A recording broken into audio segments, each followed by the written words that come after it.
Hello guys, welcome to yet another reloading video on impact shooting. In today's video we are going to use the Dillon 650 XL that you see behind me. Take empty 9mm brass and turn it into loaded 9mm ammunition. Today's video is proudly presented by Modular Driven Technologies. If you're in the market for pistol caliber carbine and you're looking for butt stock, look no further than mdttac.com. I'm going to link them down below. Go check it out. They've got some great options for your build. Right, without further ado, let's get into this thing.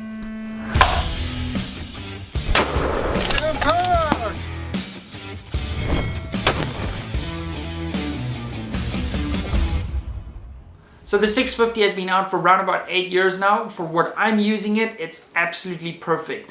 Now there are some advantages and some disadvantages of purchasing an older machine. Let's run through some of the advantages first.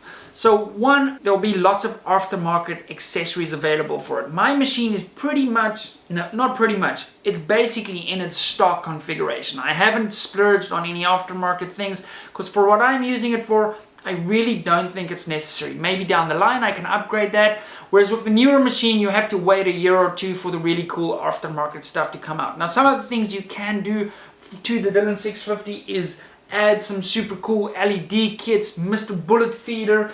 The case feeder obviously comes from Dillon. I don't run that because personally I have never needed it.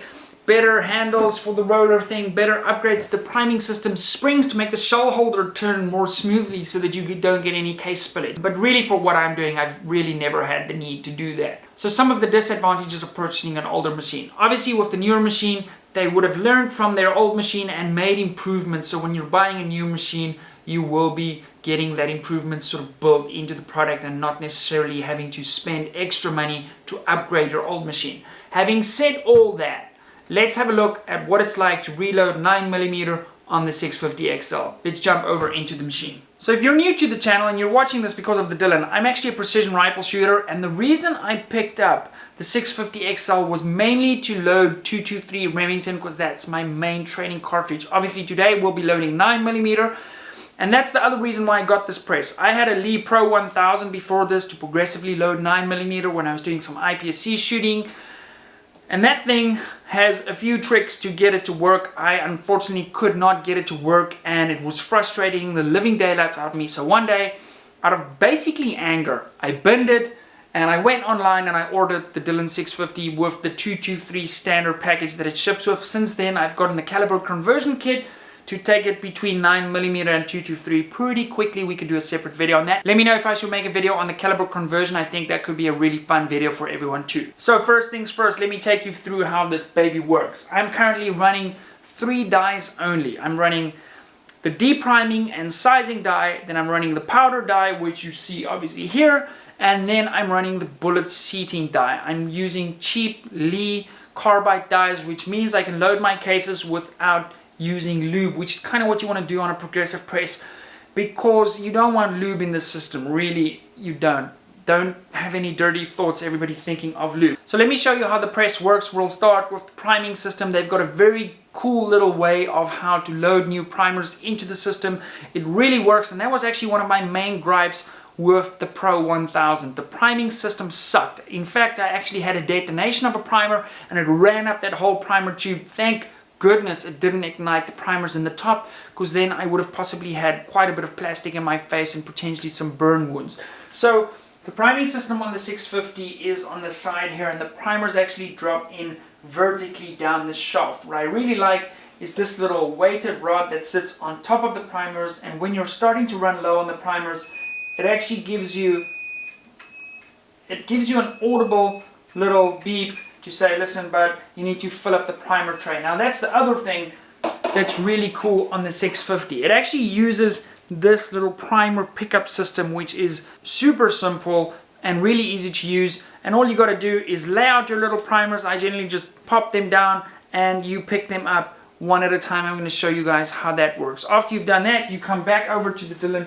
I flip up this little lever here, make sure that everything is aligned. Then you pull this little pin and the primers will drop into place down the little shaft.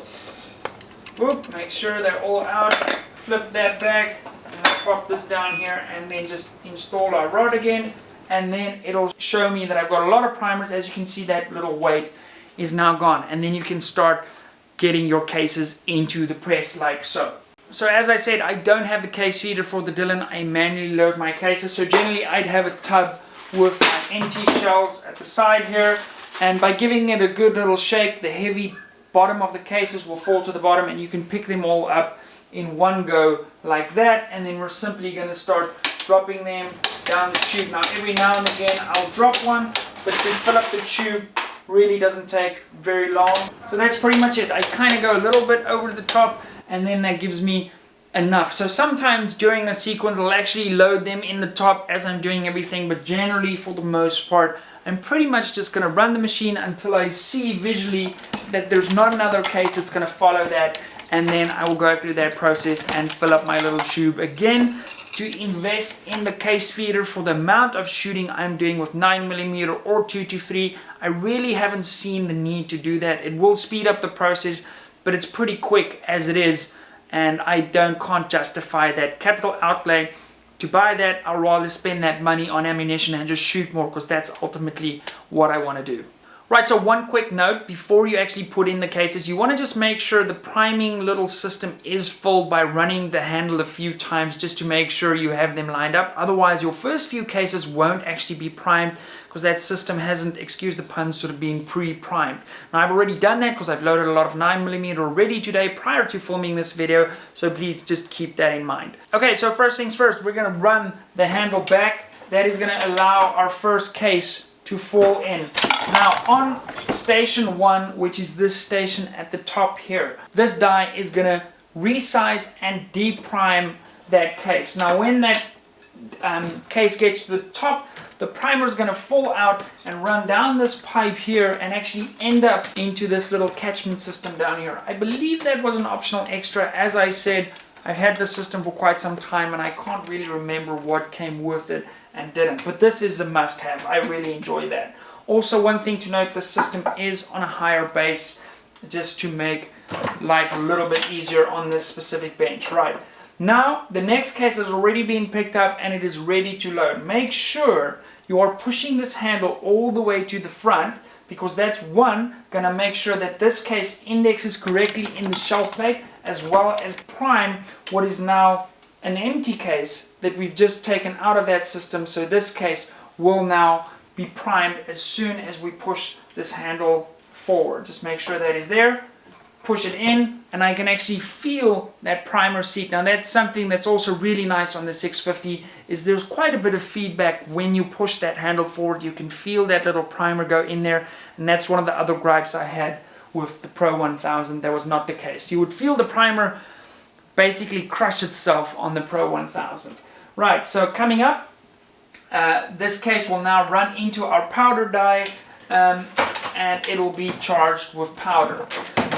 Again, all the way forward, prime the next one, visually inspect that we have powder in that. That's why I have station 3 open so I can look through there, because usually I would stand like this, but I obviously don't want to turn my back to you guys, so I'm going to do it like that.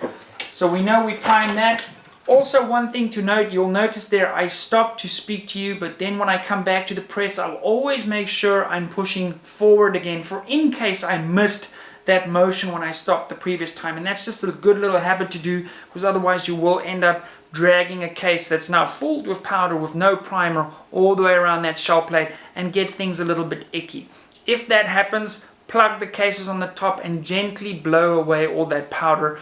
That's sort of what I do, and it works really well. Okay, so now we know our first case we started with has made its way around and is now ready to get a bullet. So I'm shooting full metal jacket, 124 grains. I'm going to once again double check that there is powder.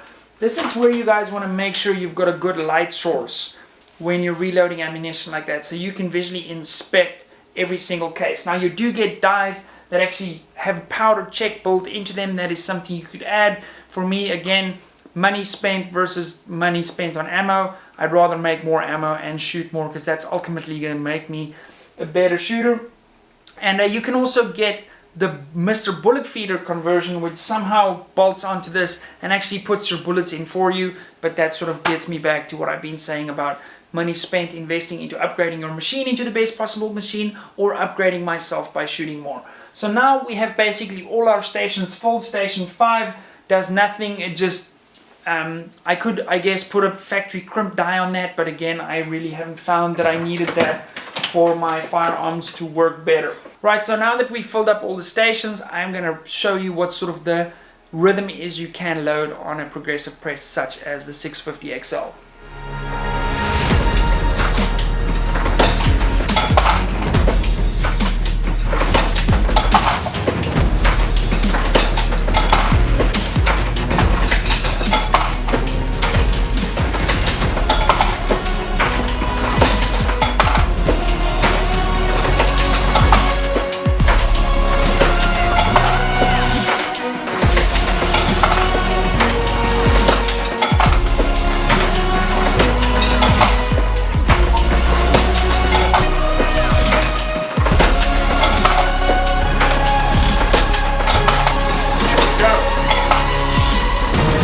So that's pretty much the Dillon 650 XL in a nutshell. I hope you guys enjoyed this video.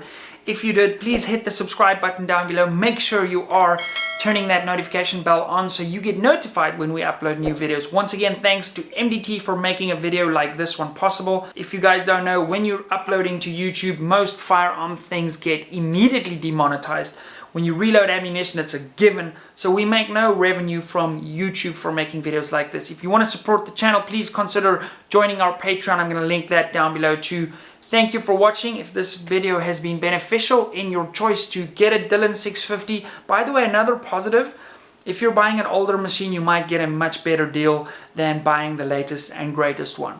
Anyway, guys, I appreciate you watching. I will see you guys in the next video, which will be this Thursday. Cheers.